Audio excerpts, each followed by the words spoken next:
Greetings, folks. How's it going? Nice to see ya. My name is Dustin Cormier, and welcome to Erotic Astrology.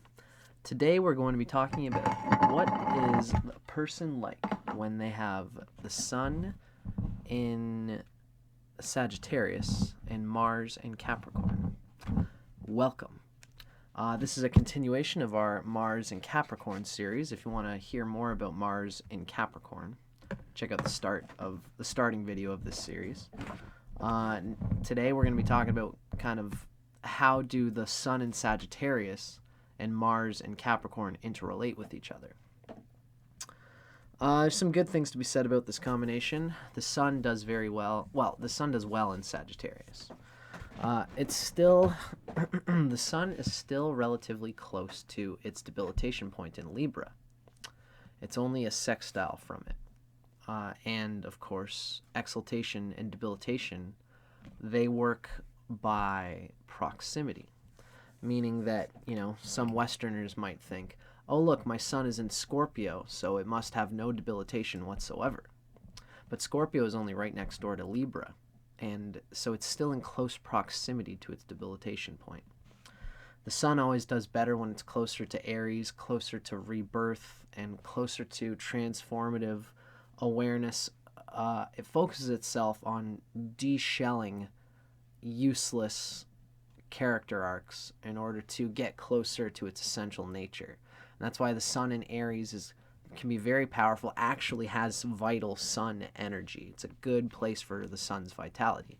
When the Sun is closer to Libra, it's not unshelling, it's putting shells on in order to try to impress people, to project magnetism, to project an image that others find appropriate, and it works by attraction rather than by propulsion.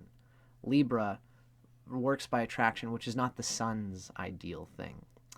Like Saturn does better when it's in Libra, because then, Saturn's exalted in Libra. The Sun doesn't do as well when it works by that attraction principle, because the Sun's trying to go out for what it wants. If it has to attract in order to go out for what it wants, it's not practicing the outgoing energy that the Sun is used to applying.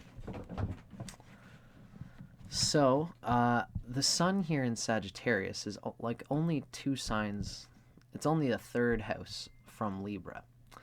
So, it still has this emphasis on focusing on others. In this case for Sagittarius, it's kind of focusing on culture, on the glory, the image of glory, and it's like expressive and outgoing and excitable. It's not as strong as Pisces, believe it or not, even though Sagittarius looks like a very strong, profoundly intense Sun. The Sun is not aligned with Sagittarius like it is with Pisces, because Pisces is close to Aries. But I digress. The reason I'm saying Pisces is because Pisces and Sagittarius are both ruled by Jupiter.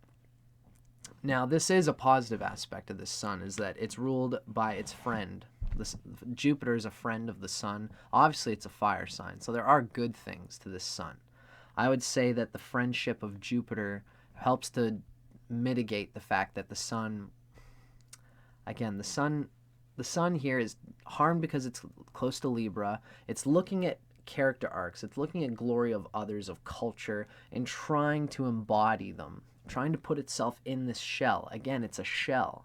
Sagittarius, just like Libra does, it puts on these shells in order to project strength, rather than trying on the inner shells of the person. Like, that's why Pisces is more blah, more raw, more emotional, more true, and more real than Sagittarius is. Sagittarius will hold things in order to try to make the proper appearance.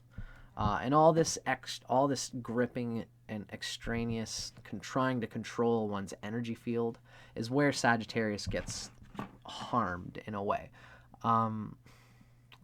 This is me in this astrology, and these are lessons. I'm really trying to teach astrology, and I'm trying to teach what it means to have the Sun close to Libra. That's why I'm saying all this stuff. But with that being said, the fact that Jupiter is a friend to the Sun really helps this Sun express at the expression level. The Sun has an easy way of expressing itself here. It has an easy way of realizing what it wants because Jupiter buoyantly pulls it towards its inspirations, especially when Jupiter is well placed. If Jupiter is well placed for this person, if it's close to Cancer, if it's close to the first house, if it's got aspects from benefic planets, then this person will have a much easier time expressing this Sun in Sagittarius because it leans on Jupiter. The Sun in Sagittarius has a buoyant, juicy, optimistic, fly by the seat of its pants type of personality. It's part of the reason why the Sun doesn't grip things as much as it does with, like, when the Sun is close to, like, in Aries. It's very flitty, it's mutable, it's changeable, and it's always trying on different things. And it's okay if it's not building on an eternal aspect of itself, because it gets willing to be a bit scattered. The Sun in Sagittarius is, of course, we all know this about Sagittarius people. This helps it helps the Sun gain knowledge of what it wants to do, but over time, it won't have a single powerful solar expression in the way that it might with other signs. Not typically. Again, unless Jupiter is well placed, unless the Saturn is strong, this is what can help the person pull it in. Now, Mars in Capricorn is a complement, a huge complement to the Sun, because they are not only expressive and kind of fun and adventurous and outgoing and spontaneous in these ways, they can be. But the Mars in this person, this is Mars in Capricorn, and Mars in Capricorn does a lot to compensate for whatever ills might be in the Sun sign of someone with Mars in Capricorn, because Mars is the right-hand man of the Sun. It's the general. It's the way that we go about getting the desires projected from the Sun. And Mars here is in its best sign. It's exalted in Capricorn. This has you could see this as being an annoying pull and push because Sagittarius is ruled by Jupiter and Capricorn is ruled by Saturn. Now, Saturn and Jupiter are kind of opposites in a way, but they're not enemies by any means. They are neutral to each other. And this is knowledge that I'm bringing from Vedic astrology. I consider myself a Western tropical astrologer, and if you're reading this, then that's where I'm at. But I'm actually really deeply steeped in the Vedic tradition, and I try to bring my Vedic wisdom whenever I can to these readings. Jupiter and Saturn are not technically enemies. They're neutral to each other.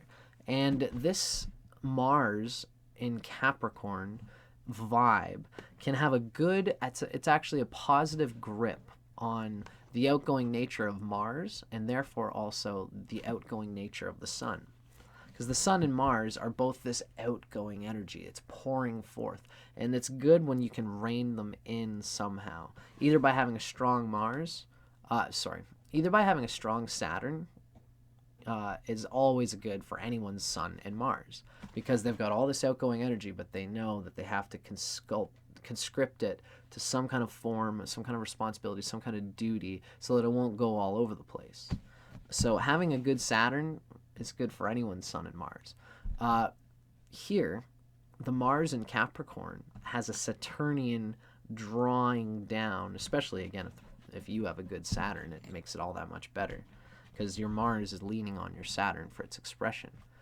Here, the Sun in Sagittarius is loopy-goopy. I'm going to roll with my intuition and feeling, and I'm just going to do what I'm going to do, and it's going to be fun, and it's going to be great, and I can't wait. But there's a Mars in Capricorn here that holds the tongue back a little bit so that they look much more deliberate, and they are much more deliberate. They're not as willy-nilly as most Sagittarians. Because this Mars in Capricorn wants to make a carefully calculated plan to conquer and accomplish something. And the Sun in Sagittarius might, it's various things that it might carve into might all, they might not all line up with a singular alignment, which means in the end, it might show a bit of scatteredness. Unless, again, this person has other things to draw them towards a single-pointed great accomplishment. The Sun is only one planet. Just because it's this close to Libra doesn't mean it's going to be damned. Uh, the sun in Sagittarius is still a good place for the sun because of the Jupiter rulership, particularly. But in any case, the fact that there's this scatterment happening and the sun is really looking at what it thinks in like what its knowledge base is guiding it to believe will create wealth for itself, which means they might have to gouge into very different places before they find that wealth. The Mars in Capricorn for this person, especially if it's well aspected and it doesn't have any ill aspects to other planets, the Mars in Capricorn will get a grip on its musculature, on its sense of discipline and responsibility, and it will make diligent, concerned movements towards some kind of attainment. And it might attain one thing, get a title here, and then the sun in Sagittarius will say, okay, at least I did something. I set out to do some kind of initiation, I initiated a goal, and I completed it. Now, where do I go from here? Is this really where I want to go? The Sagittarian sun might just very well say no. You know, you might go through school trying to be like a surgeon, and you get a year or two of like biology and like, medical field, and you might just suddenly say at the end of it, you know what, this was cool, but I actually feel like being an all-star swimmer, learning all this about the body. I actually could be a world athletic swimmer. And the knowledge of the body that they learned in that medical field, the Mars in Capricorn diligently worked to attain at least 1 or 2 years, or to get I don't know. I don't even know how school works all that much, really. But I'm trying to make a metaphor here. You attain like a year or two of like a bachelor of biology or something like that, and you attained it and you did good in it. But now the Sagittarius might think, maybe I'm going to try something different. That attainment, the Mars in Capricorn affirmed that first attainment, and it'll be useful to you wherever you go in the next thing. This is the kind of the pattern that this person might feel. Again, depending on other things in their chart, what the sun means by what it rules in the houses. If you're like a Leo rising, then the sun is like your first lord, and so that scattering is really going to be a huge effect. But if you're like a Taurus rising, the sun is like your fourth lord, so then that means your home life will be kind of have this scattered effect. But of course, that's just all other things you got to always consider whenever you're having a reading of any sort in astrology. You got to consider the whole context. So that's fun. That's cool. Let's get into how this might work out interpersonally and sexually in some kind of relationship with somebody. Typically, the sun in Sagittarius personality is, again, it's the same theme, really, which is that the sun in Sag can be rather scattered, likes to just sow lots of wild oats, do lots of things. Eventually, this is a Sagittarius who wants to get, like, this can make a good tantric lover. They're very, their minds can be, like, really rolling and excitable and even, like, kind of kinky, BDSM-y. This is a person who can really explore. The Sagittarius wants to explore and experiment. Try juicy things that are just, like, kind of fun and crazy.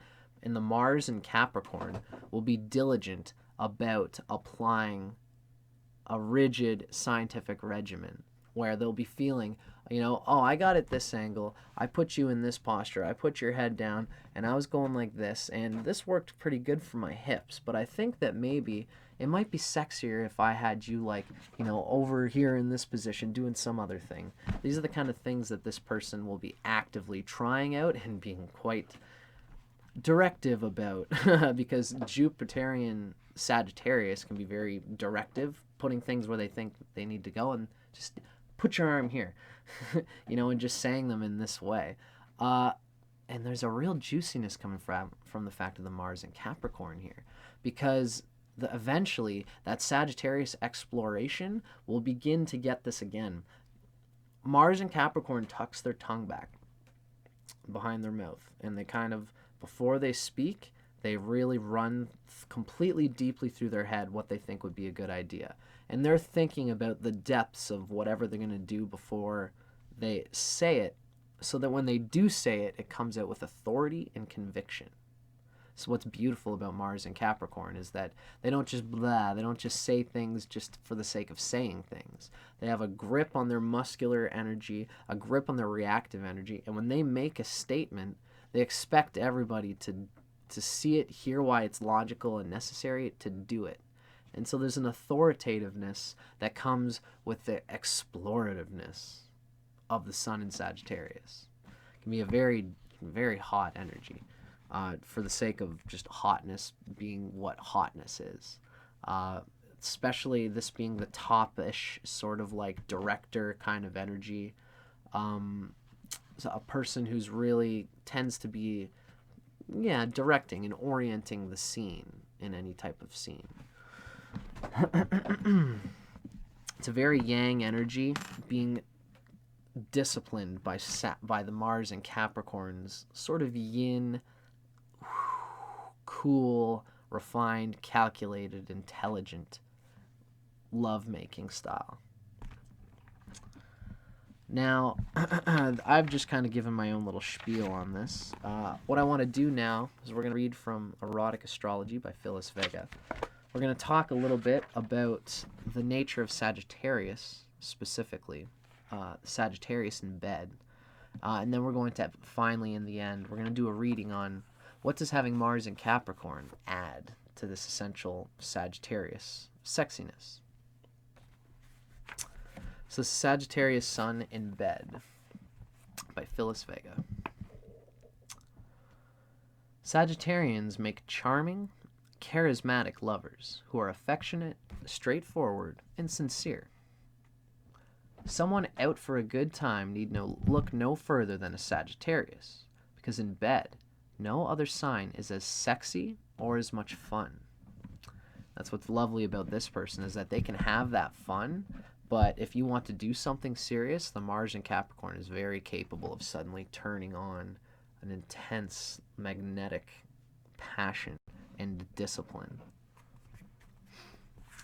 Although most Sagittarians are strongly sexed, what they really do care about is friendship and the experience of love. It's a huge part of where the ego, the inspired imagination, the thought, the sexiness, even just the thought of togetherness is the kind of Sagittarian thing it's the thing that turns Sagittarians on.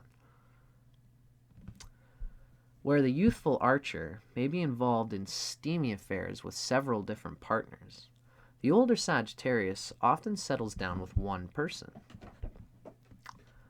Later on in life, some of these natives seem to forget about sex altogether, especially if their attention is totally focused on interesting work or an engaging project or hobby. Again, I'm inclined to think that the Mars here, Mars knows that Mars needs to Mars in order to Mars. So Mars in Capricorn being in a strong place, and Mars being a planet of sex and sex drive, and sex being a part of the alchemy of having a strong driven energy, I think it's likely that this is a Sagittarius will find ways to conduct their sexual energy even past the expiry date of a lot of other Sagittariuses. The fiery archer is inherently more physical and intellectual than emotional. Where lovemaking is concerned, you're definitely not shy. Like the half-beast, half-human that your sun sign represents, you're quite the sexual animal. You relish the thrill of the chase. Once a relationship starts settling down, the archer strives to keep things exciting. Above all, you want to have a good time with your beloved. Although you express your sexual feelings easily and passionately, when the sex is over, you want to move on to something else. You're not into 24-hour togetherness per se, but you thoroughly enjoy doing interesting things with your partner, particularly outside in the open air. So again, the Mars in Capricorn gives more of like, not only are we going to talk about it, but like let's find some times to do these things that the sun needs and the sun wants. The sun in Sagittarius has a strong Mars for gripping its desires, right? So that Mars and Capricorn is gonna be like, look, baby, we gotta do this thing at some point. Let's just do it next weekend. I'm free Saturday. Are you free Saturday? I've got the car. We'll make it happen. And they make it happen, which is nice about this particular vibe. You enjoy sex al fresco. Whatever that means. I've always not sure. I don't know if it means like just barebacking or what. I don't know. But you enjoy sex al fresco. Under the stars, the boardwalks, or the bleachers, you're turned on by the carefree abandon of following your impulses wherever they may lead. Fooling around with sex toys and naughty novelties stirs your imagination and energizes your libido. Erotic bedroom fun is Sagittarius' ultimate turn-on, and seductive teasing and touching wakens your desire and heightens the ensuing ecstasy. Since Sagittarius is associated with the hips and thighs, light stroking of your inner thigh inflames all of your erogenous zones. I love how they always give these little physiological anatomy readings in these, which I love. Now, that was a reading of just the pure sexual nature of Sagittarius. Now what we are going to do is we're going to add in the addition of what is it like when the sun is in Sagittarius and how Mars and Capricorn reflects on the psychoerotic psyche of Sun in Sagittarius. It says Sun in Sag with Mars in Capricorn. Typically, although you like the idea of a freewheeling lifestyle, you're more interested in the emotional security afforded by a long-term love union. In the bedroom, you're playful and teasing in one moment, passionate and serious the next. It's that Mars in Capricorn. You have a healthy appetite for sensual delights, and you appreciate a lover who shares your interest in trying out various sexual techniques. You work hard, but when you play, you're all about having fun. You're not afraid to throw caution to the winds and get off on experimenting with novel ways to enhance sexual pleasure with decadent edibles, naughty toys, and sexy bedroom attire. Sagittarius does love all these sensual delights, and there's a Mars and Capricorn in this person that knows how to hold it and grip it with authority, with a magnetism. You could tell the intense Mars. Mars is coming through strong in this person. It's the Sagittarius that's got their eyes wide open. It's just like, how are we going to play with this? Whew, could be a good time. If you ever want to explore with someone like me, just let me know. This is probably one of the juicier combinations in astrology in terms of sexuality. So I'm glad I got to impart that to you folks. Yeah. I'm Dustin Cormier for How to Rock Astrology. I hope you guys dug that. Keep your eyes peeled because I've always got more stuff coming on. If you enjoyed this, feel free to like, leave me a comment. And yeah, if you dig my style, feel free to subscribe because I've always got more videos coming out related to sextrology, sexuality, Mars and the Sun, and all sorts of things related to especially the combination of tropical Western astrology with Vedic astrology. It's my huge obsession right now. Thanks for watching, folks. I'll see you guys on the flip side.